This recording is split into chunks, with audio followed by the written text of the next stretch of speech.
things to different people. Like, I'm not a particularly feminine lady. This is about as, look, I'm looking at myself in the monitor now. Ooh, oh, I'm lost. Bring me back, Stu. Bring me You're back. You're gorgeous, baby. Okay, that's not bringing me back. That's keeping me in there.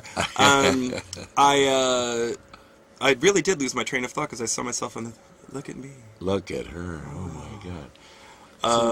I try to have different characters. I always joke around that I'm not a drag queen. I'm a character actress. Like Meryl Streep. Yeah.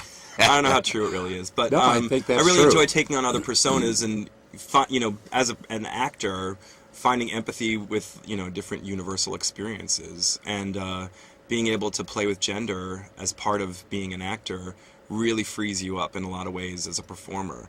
And then after I had sort of owned the drag part of myself, I flipped the pendulum in the other direction entirely, went for doing some like heavy-duty macho porn stuff because it gave me the opportunity to engage and really own that part of myself too. So now I'm pretty fearless. I mean, really, I'll do anything on stage. I think it's amazing. Whatever. But I think more than there that. She is again. That's the number I did at yeah. Charlie Horse. That's me in the beer cooler. At Charlie Horse for All Virgos Are Mad. It was a September show. And that's the number where I finger banged myself during my nom. This was one of my favorite nights ever. The most site-specific drag number I've ever done. That night was election night when Kerry was running against Bush. And I did the song Anticipation by Carly Simon as Teresa Hines Ketchup for the big rally in the Castro. That's great. That's a photo from my flyer for Up All Night, which is a night that I produced for New Year's Eve, a big slumber party theme night for New Year's Eve this past year at the Stud. And this is going on as we speak. So depending on how late this show goes, I'm going to try and run over there. But if you want to run over there when this is over, there's a great little photo show going on. And tell us more about that. That's all I know. I can't remember everything else. Okay. I'm hosting at the Stud tonight for the final official Pink Slip.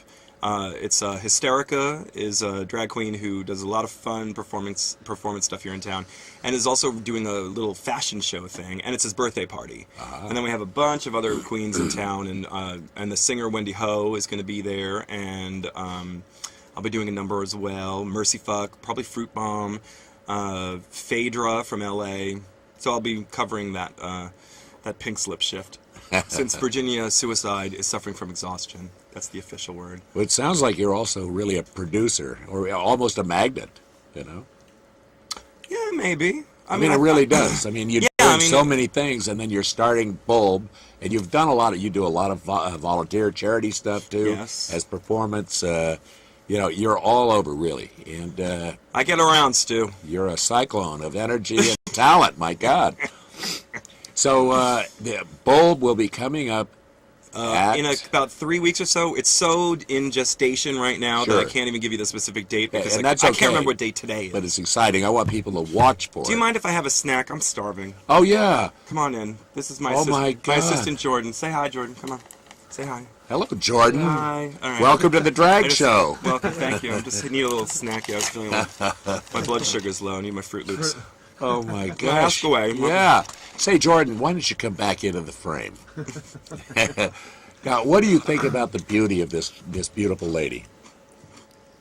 She beats my mother. With a whip? I'm sure your mother doesn't spend 2 hours a day trying to paint a lady face on.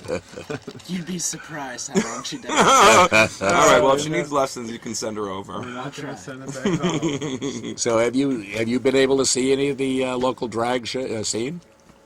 We saw one. I saw one with my uncle probably about 3-4 weeks ago. We're at the Lookout. Lookout. Pollo de Mar. Oh, Pollo. Mm-hmm. Suppository Spelling was there that night. Wow. Fun. So, all right, you can sit down. Back to I know you're nervous already. Back to the lovely Precious Moments. Yes. You've got so much going on. Now, where's the best place to see you as you? Which of you? I'm not going to tell you. Which mean? What's coming up immediately? Well, immediately, Pearls of Shanghai is already up and running at with the Thrill Peddlers at the Hypnodrome. And how long will that be running? That'll be running until August 16th. Wow. Friday and Saturday, and then in a couple of weeks it'll be Friday, Saturday, Sunday. And there's special guest performers in that show. There's one character that's being rotated out, Petrushka, right, currently being played by Connie Champagne, fabulous, fabulous Yeah, she talent. is wonderful. And coming up will also be played by Leanne Borghese, also known as Anita Cocktail, folk queen of great talent, and Katya Smirnov-Sky will be covering it as well. That one, she's Wow. born to play Petrushka. She's already got that act down. I just got to plug her in and feed her some lines, and she'll be all set. So you got So that. there's That's that. a long run. You know? Yes, it's a very long one. I'm excited about it. And then you've got your thing coming up, and then you do guest appearances, I guess, all over town. Yeah, there's a, I mean, this past year I've been working on benefits for the Harvey Milk Civil Rights Academy, and developed this project with my friend Ivy Drip, and it's called Love 101, and the benefit is a big epic drag show at the elementary school for the elementary school. It's a progressive Wow. private school named after Harvey Milk. I couldn't resist. And the idea of doing a drag show benefit in an elementary school on the little school stage, oh my God, Stu, it's the funniest thing ever. It's so much fun. And bringing that kind of community stuff together is really a big part of why I love being a performer. I mean, of course there's ego involved when you're getting dressed up and putting yourself on stage or in front of a camera or whatever, but if I'm not doing it with some better purpose in mind, it's really pretty boring for everybody, myself included. So, trying to find a way to incorporate community and fundraising and fostering talent is a big part of why I'm still performing. I've been doing drag for 20 years. 20 years. 20 years. Did you start? Where did you start? In New York? I started in the cradle. That was only about 22 years ago. I grew up in New York. I started in New York. I was in the club scene in New York freshman, sophomore year of college, pretty much. And lived in New York most of my life, most of my early adult life. Then ended up in Provincetown for the summer, which turned into 4.5 years, doing a lot of work there, a lot of work with the theater company. I helped run a theater company there, did many plays as well as drag shows. And then in San Francisco for 8.5 years I've been here. Wow. And you've done a lot here. I mean, I see you in lots of Yeah. things that are going on here, Yes. both fundraising and